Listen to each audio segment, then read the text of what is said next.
from Asia's highest peaks to its valleys downstream, how people and wildlife are coping with climate change.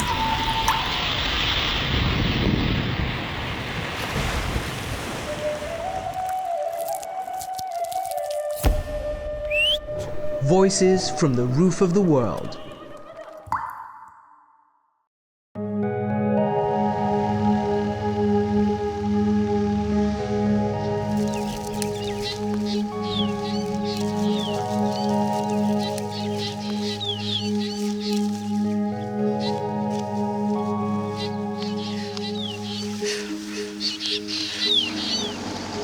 Pakistan की जो ज़्यादातर खुराक है वो गंदम के ऊपर मुश्तमिल है, क्योंकि हमारा जो खाना पीना है वो रिवायती तौर पे गंदम का आटा है।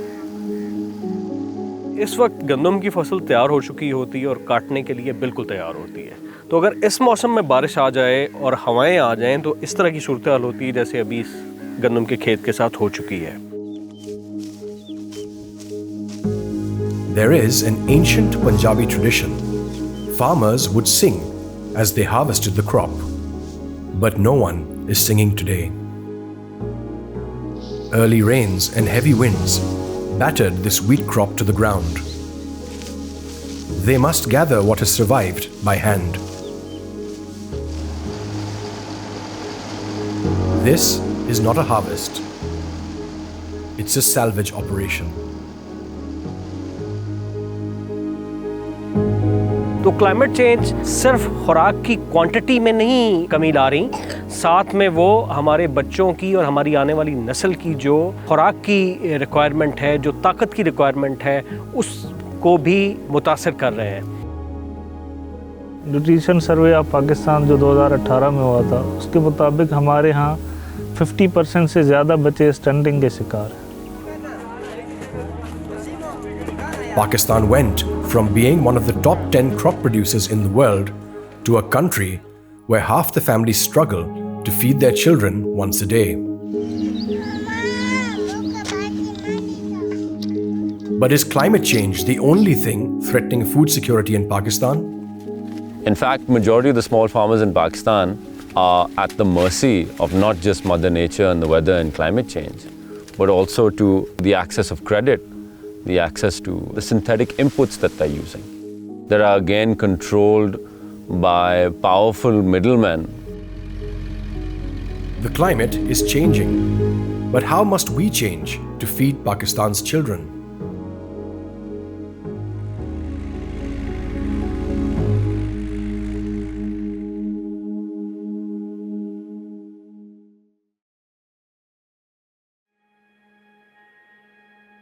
This is a village in Pakistan's southernmost province, Sindh. Arbab and his family are climate refugees. They moved here a few years ago to escape flooding in their region. But even here, they could not outrun climate change.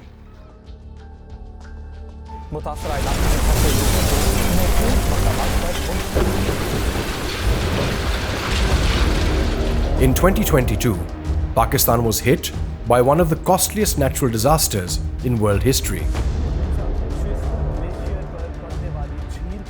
The flooding from torrential rains wiped out 5 million acres of standing crops and affected 33 million people.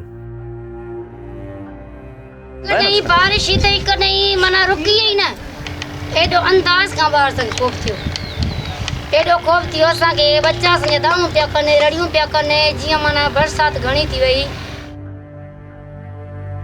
Families like Arbab's work on their landlord's farms and tend to his cattle.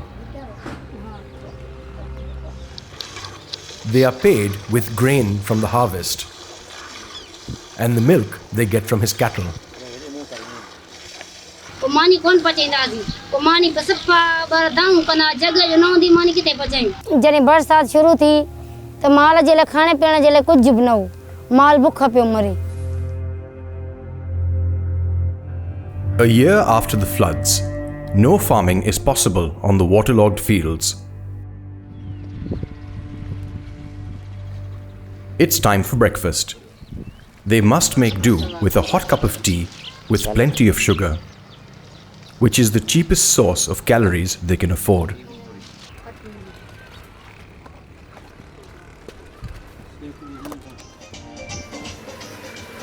Arbab then heads off to work wherever he can find it. He has many skills besides farming, like working at a local eatery. He's paid about $2 for half a day's work. It needs to go a long way.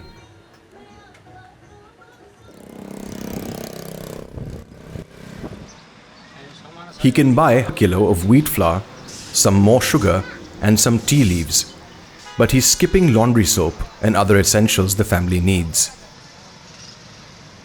Arbab is left with just enough money to buy a half kilo of the cheapest vegetable in season for their midday meal.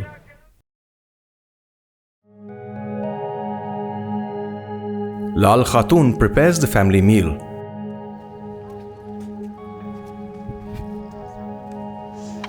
Cooking their staple wheat flour rotis and some vegetable curry that accompanies them. Little Wahid keeps asking his mother when the food will be ready. He is very hungry. Not that the others aren't. They're just older and no longer cry about it. His older siblings indulge him, but he still guards his meal, especially the curry, which is in very short supply.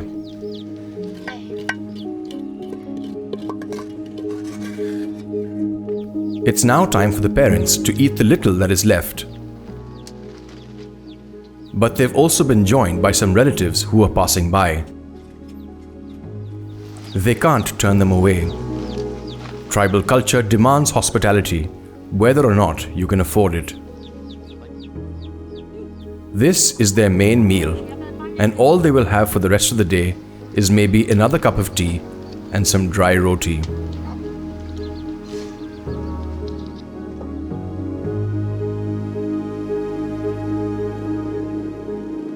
Disaster तो सारी दुनिया में आते रहते हैं, पर ये जो हमने डिज़ास्टर पिछले जुलाई अगस्त में देखा ना इधर, वो बहुत बड़ा था। सबसे ज़्यादा जो इस फ्लड की वजह से जो नुकसान हुआ है वो हमारे कौम के बच्चों को हुआ है। Dr. Zaman Bhurt works at a local rural healthcare unit in Nowshera Firoz. He has been visiting local communities as part of his research on children's health in flood-affected areas. 3 चीज़ें होती हैं, कार्बोहाइड्रेट, प्रोटीन, फैट्स, उनका एक balance मिकदार daily चाहिए होता है ताकि जो है ना नशोनुमा प्रॉपर हो, खेलने के लिए एनर्जी चाहिए, पढ़ने के लिए दिमाग चाहिए, ग्रोथ हार्मोन और मुख्तलिफ हार्मोन चाहिए होते हैं बच्चों को बड़े होने के लिए। बाज़ औक़ात लोग जो है ना प्रोटीन जैसी चीज़ जैसे अंडा या गोश्त या दालें वो अफोर्ड नहीं कर सकते, ले नहीं सकते, घी अच्छी क्वालिटी का नहीं इस्तेमाल कर सकते, चीनी का बेदरेज इस्तेमाल कर देते,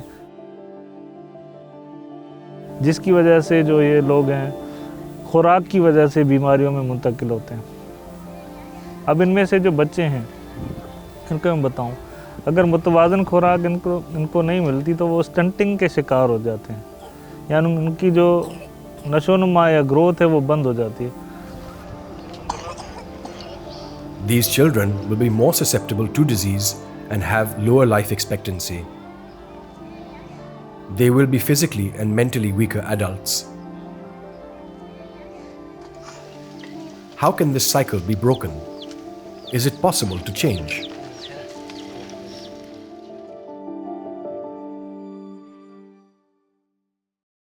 It's been a year since the floods in 2022. Millions of families desperately need to earn more money. But climate change has taken their jobs. हम पिछले चंद सालों के अंदर कांस्टेंट फ्लड्स भी देख रहे हैं, ड्राउट्स भी देख रहे हैं, हीट वेव्स भी देख रहे हैं और ये बेमौसमी बारिशें भी देख रहे हैं। मेरे ख्याल में जो सबसे ज़्यादा वल्नरेबल और सबसे ज़्यादा इम्पैक्ट होने वाला शोबा है वो ज़राअत का है। और अगर पाकिस्तान की बात करें तो पाकिस्तान में ज़्यादातर आबादी देहातों में है, जो डायरेक्टली और इनडायरेक्टली ज़राअत से वाबस्ता है। Amir Hayat Bhandara is a farmer, writer and advisor on agriculture policy and climate change. His experience has shown him how outdated farming practices are making the industry more vulnerable to climate change. देहातों के अंदर चूँकि investment नहीं हम कर पाए, हमने rural जो डेवलपमेंट है उसके ऊपर प्रॉपर काम नहीं किया और कारखाने नहीं लगा सके, वो सहूलियात मुहैया नहीं कर सके जो शहरों के अंदर मौजूद हैं। हम ख़त्ते में इस एग्रीकल्चर जो मैकेनाइजेशन है उसमें सबसे पीछे है। मैकेनाइजेशन का ना होने का मतलब ये है कि आपने मैनुअल ज़्यादा काम करना है, और जब आप क्लाइमेट चेंज की बात करें तो क्लाइमेट चेंज में आपकी विंडो शॉर्ट हो जाती है एक्शन की। For that thing you have to have right technology and tool जिससे वो एट अर्लीस्ट उस पर डिसीजन लेके अपना काम मुकम्मल कर सके। Adding to the farmer's predicament are the industry's exploitative practices that make it less profitable for them to grow the food the country needs. मैं ये समझता हूँ कि हम शायद अपनी जो ज़रूरी पॉलिसीज़ हैं या तो उनको अच्छी तरीके से बना नहीं सके या अच्छे तरीके से उनको इम्प्लीमेंट नहीं कर सके, कि हम उन क्रॉप्स को, जो क्रॉप्स हमारी खुराक और अपनी जो कौमी ज़रूरत है उसको पैदा करने के लिए बहुत ज़्यादा काफ़ी होनी चाहिए, उसमें हम इंपोर्ट की तरफ जा रहे हैं। तो एक वजह तो ये है कि फार्मर उन क्रॉप से हट गया due to poor agriculture marketing system और जो कॉस्ट ऑफ प्रोडक्शन है उसकी वजह से, कि आपकी जो इनपुट कॉस्ट है वो डबल से भी ज़्यादा हो गई। उसमें सीड की प्राइसेस थी, उसमें फ्यूल की प्राइसेस थी, उसमें फर्टिलाइज़र की प्राइसेस थी। इलेक्ट्रिसिटी जब कॉस्ट बढ़ी तो उसका पानी का जो कॉस्ट है वो भी बढ़ गई। इक्वली जब हम उसके प्रोपोर्शन में उसकी सपोर्ट प्राइस की बात करते हैं तो वो उस हिसाब से नहीं बढ़ी। So why on earth would farmers sell their produce for less than it cost them to grow it?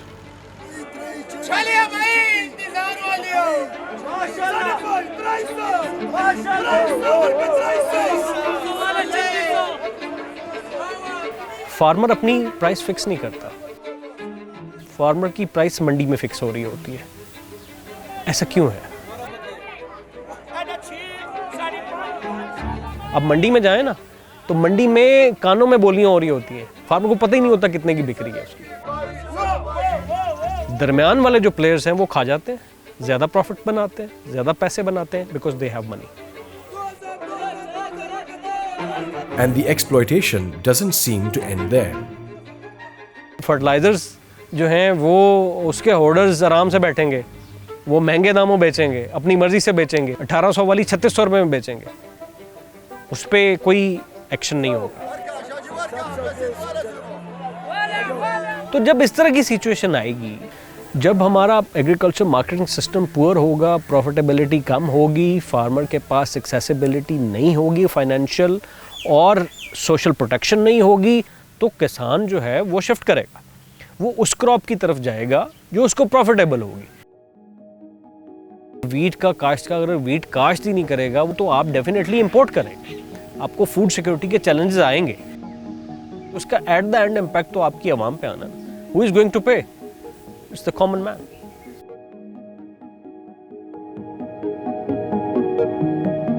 But this is a price the common man cannot afford.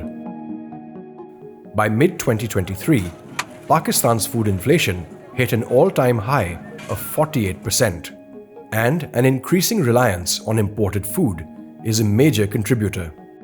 Even more alarming is the fact that Pakistan's industrial farms are heavily reliant on imports to grow food. A lot of multinational companies are the ones that are producing synthetic fertilizers and pesticides that we are currently importing, which means that we are paying for something that is not only harming our health and our environment, but that we can't even afford to pay for anymore. Qasim Tareen is an organic farmer and founding member of the Islamabad Farmers Market. He believes organic farming practices can make small farmers more resilient to climate change while lowering their dependence on expensive synthetic inputs. Organic farming is not some Western idea or concept. It's very much indigenous to our culture. There was no chemical fertilizer, there was no synthetic pesticide. You had to use what you had around you in nature.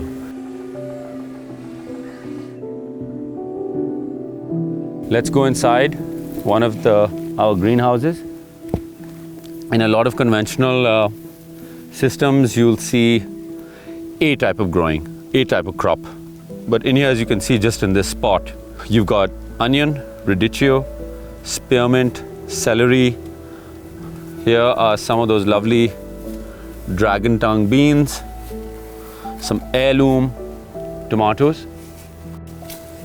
We've got some more eggplants growing over here, radish, zucchini, baby spinach.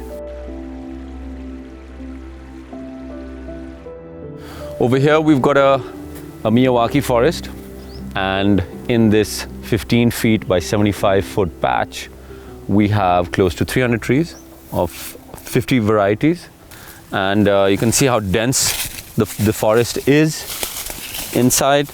It's also a great place for my ducks, chickens to forage.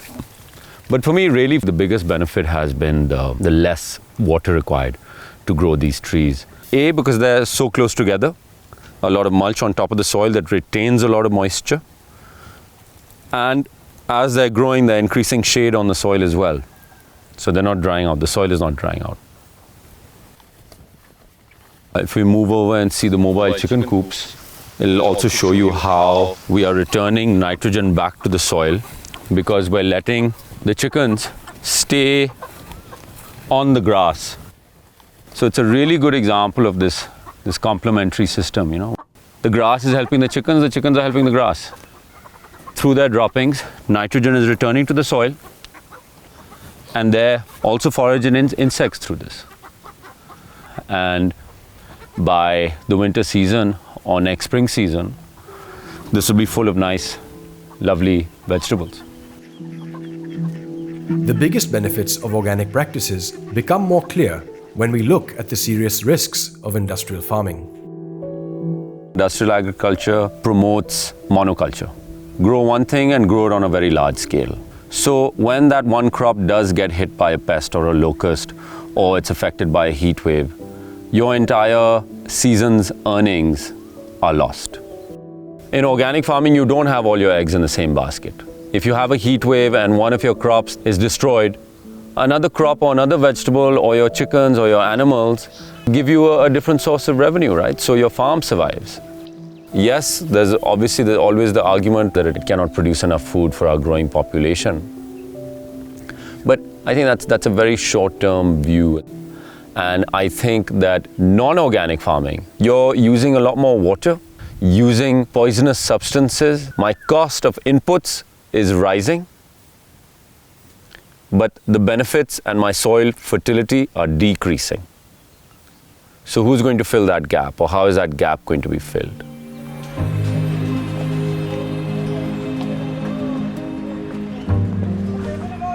Critics of organic farming say it is only practiced by elite farmers who sell their produce to elite customers. But there are instances where organic farming is a viable solution for low-income rural communities.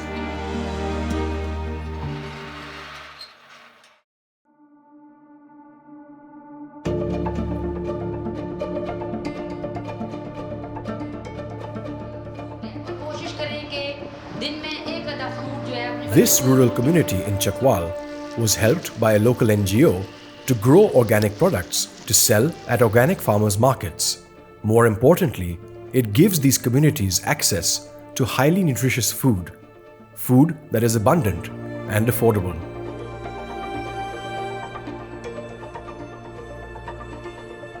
Farzana is a sustainable farm practices manager. It sounds very modern, but the skills she is reviving have been used by communities here for more than 1,000 years. हमारा जो इलाका है ना चकवाल का, ये बरानी इलाका है और 2003 से पहले किसान औरतें जो हैं वो फील्ड में काम करती थी तो उनको किसान नहीं तस्लीम किया जाता था।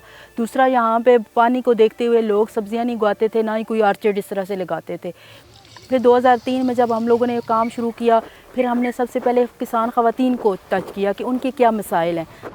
जो अंगूर होते हैं उनको था फूड सिक्योरिटी का इशू था, अच्छे सीड नहीं मिलते थे, वेजिटेबल का सीड नहीं था उनके पास। दूसरी बात है उनको अवेयरनेस नहीं थी।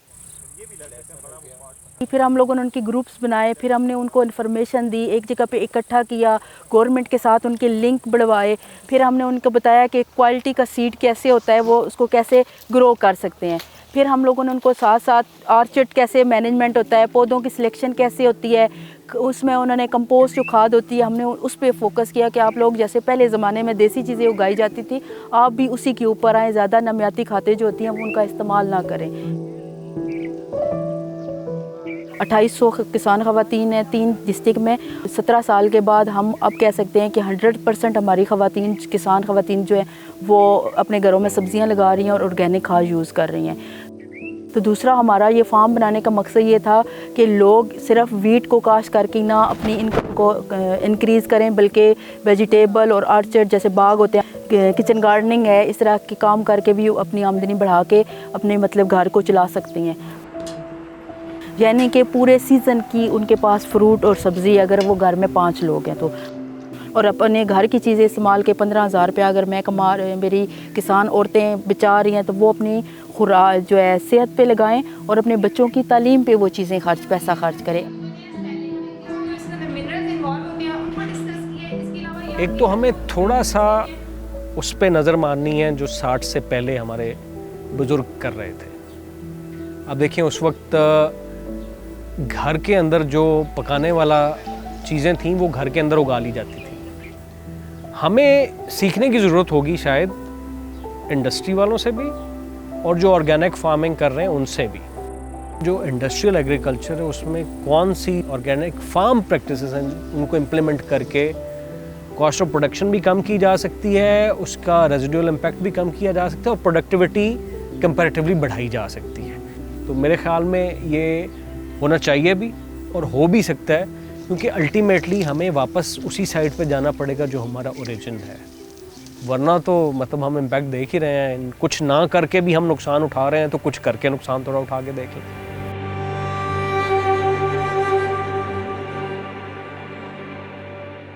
This is especially true for over 5 million families who lost everything in the floods of 2022. But they are not the first or last rural communities to be affected by climate change. This is Sindh, a city of tents that grew on the outskirts of Karachi. It is home to small farmers who fled their villages after the super floods of 2010. The government has tried to encourage these families to return to their villages, but the fact that they refuse to leave speaks volumes. They don't believe farming in Pakistan's rural areas can sustain them.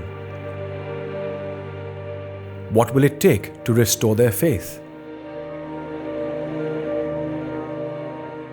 Without agriculture sector and without the development of farmers and without the development of rural Pakistan तरक्की नहीं कर सकता। Immediately जिन चीज़ों के ऊपर climate change से farmers को save किया जा सकता है, क्रॉप प्रोडक्टिविटी को बढ़ाया जा सकता है, वो है right information at the right time with right technology accessible to all farmers, particularly small and medium scale farmers, और ये आपके पास अवेलेबल है।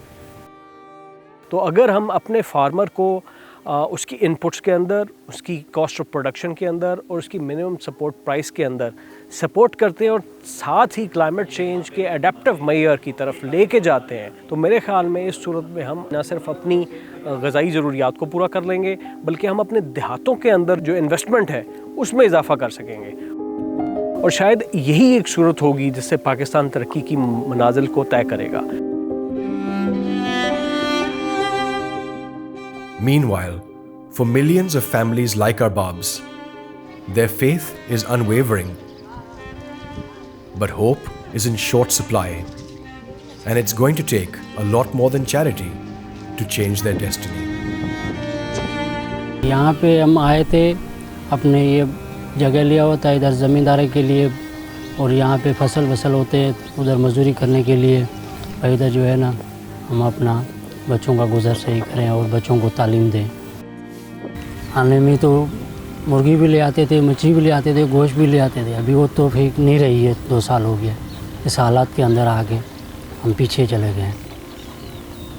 ये बारिश की वजह से जो है ना, सारा धर्म हो गया और हम आगे नहीं जा सके, और इस हालत में हम अब पहुँच गए। बच्चों के लिए यही बस एक टाइम का खाना जो है ना, वो भी बड़ी मुश्किल से होता है।